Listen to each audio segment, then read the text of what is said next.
โรคภูมิแพ้เป็นโรคที่พบได้บ่อยมากขึ้นในสังคมไทยนะครับปัจจุบันผู้ป่วยหลายรายก็หาข้อมูลกันทางอินเทอร์เน็ตซึ่งอาจจะมีทั้งส่วนที่ถูกต้องแล้วก็ยังเป็นส่วนที่เข้าใจผิดปะปนกันมา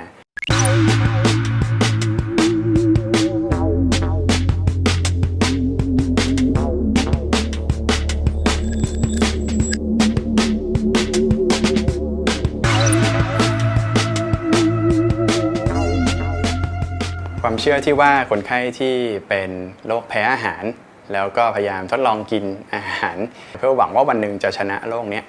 นี่ก็เป็นความเข้าใจผิดที่เราเจอได้บ่อยนะครับการลองรับประทานอาหารเองโดยลองชิมอาหารที่แพ้ทีละน้อยเนี่ยผมไม่แนะนำเนื่องจากการทำดังกล่าวนั้นอาจ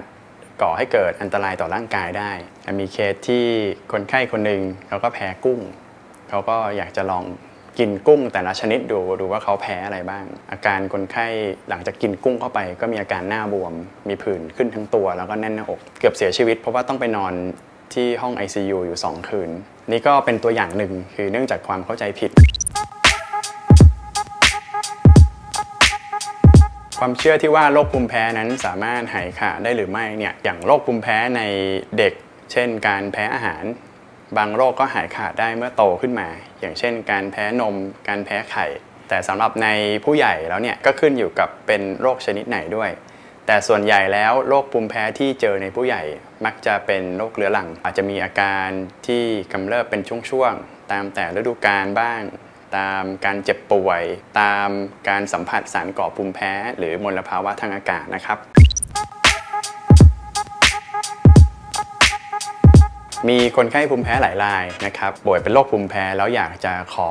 หยุดยาแล้วก็ไปใช้วิธีธรรมชาติไปออกกำลังกายการออกกำลังกายเป็นสิ่งที่ดีแต่ในโรคภูมิแพ้บางโรคนั้นอาจจะต้องรักษาให้ดีก่อนที่จะไปออกกำลังกายเนื่องจากอาจจะทำให้อาการของตัวโรคแย่ลงโดยเฉพาะอย่างเช่นโรคหืดนะครับคนไข้ที่เป็นโรคหืดที่ยังควบคุมอาการไม่ดีเราไม่ได้ใช้ยาแล้วไปออกกำลังกายเนี่ยอาจจะเกิดผลเสียได้เพราะการออกกำลังกายในตอนที่หืดยังไม่ดีนั้นบางรายมีอาการหลอดลมไวแล้วก็มีหลอดลมตีบในช่วงการออกกำลังกายอาจทำให้อาการคนไข้กำเริบและอาจจะแย่ลงได้นะครับหมอก็แนะนำให้คนไข้รักษาด้วยการใช้ยาอย่างสม่ำเสมอจนกระทั่งอาการดีขึ้นถึงจุดหนึ่งก่อนจากนั้นถึงตามด้วยการออกกำลังกายอย่างสม่ำเสมอภายใต้การดูแลของแพทย์นะครับแต่ต้องทำในช่วงเวลาที่เหมาะสมและสามารถควบคุมอาการของโรคภูมิแพ้ได้ดีระดับหนึ่งแล้วนะครับ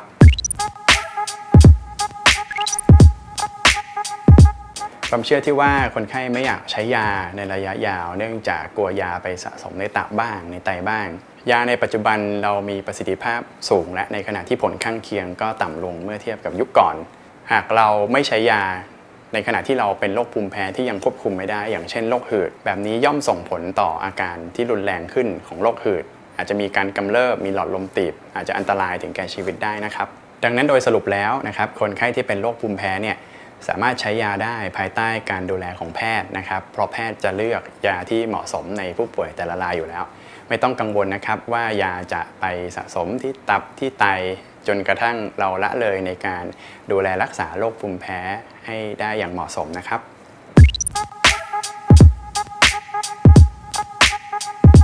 ก็มีคนเข้ามาถามหมอเรื่องอาหารเสริมเพื่อป้องกันหรือเพื่อรักษาโรคภูมิแพ้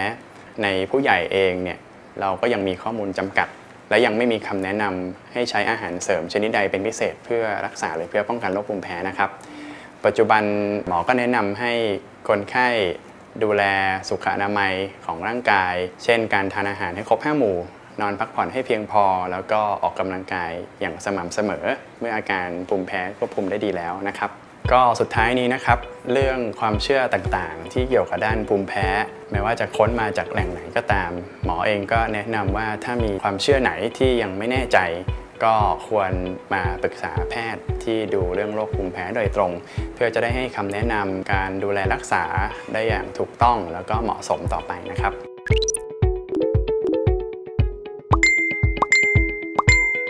ถ้าคุณมีปัญหาด้านสุขภาพก็อย่าลืมมาพบหมอกันนะครับ